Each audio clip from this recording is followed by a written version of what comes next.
The Scottish Government has been told it is at grave risk of criminalising the ordinary work of churches by pushing ahead with plans to ban so-called conversion therapy. Writing to Scotland's new Minister for Equalities, 20 church leaders said a ban would go far beyond outlawing abuse and coercion. Instead, it would criminalise ordinary Christians and church leaders for expressing mainstream orthodox belief on issues such as gender and sexual ethics.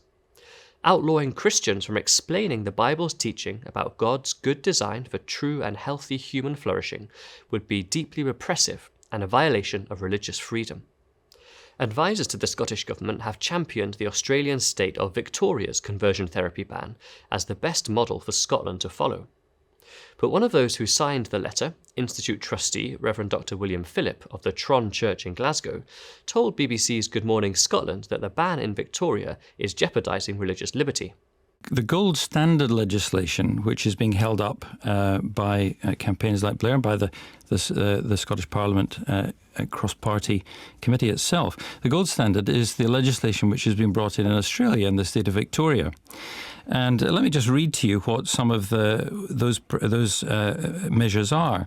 It's become illegal and to not affirm someone's gender identity. It's illegal for a parent to refuse to support their child's request for puberty blockers. It gives example of illegal practices, as, for example, a religious leader meeting one-to-one with somebody and urging them to not indulge in sexual practices out with marriage, but to remain celibate in those cases.